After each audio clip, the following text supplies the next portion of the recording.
नवरात्र उत्सवाचा ज्याप्रमाणे देवीची भक्ती करण्यासाठी, देवीचं जागर करण्यासाठी महत्त्व आहे, त्याचप्रमाणे आरोग्यदृष्ट्या सुद्धा या नवरात्रीला तितकंच महत्त्व आहे.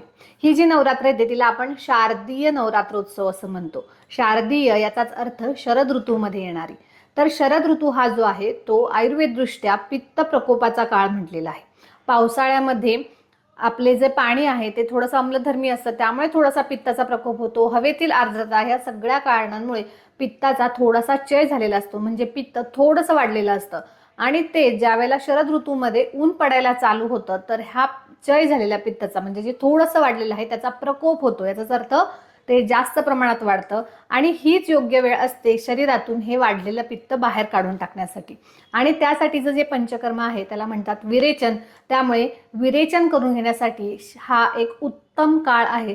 आणि म्हणूनच ज्या लोकांना वारंवार पित्तासंबंधी काही त्रास होतात, जसं की डोकेदुखी होणं, जळजळ होणं, उलट्या होणं किंवा इतरही कुठल्याही प्रकारचा पित्ताचा त्रास जर का होत असेल तर अशा लोकांनी आवर्जून ह्या शरद ऋतूमध्ये विरेचन करून घेतलं पाहिजे.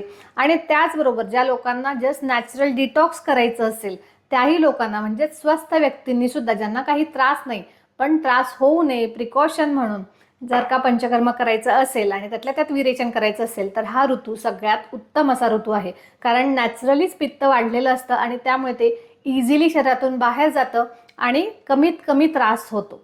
त्यामुळे नक्की ह्या सीझनमध्ये एकदा विरेचन हे पंचकर्म करून घ्या. तुमच्या जवळपासच्या वैद्यांचा सल्ला घ्या आणि त्याप्रमाणे करून घ्या. एकदा बॉडीचं डिटॉक्स झालं की तुम्हालाही फ्रेश वाटायला लागेल. व्हिडिओ आवडला असेल तर नक्की लाईक करा, शेअर करा, चॅनलला सबस्क्राईब करा.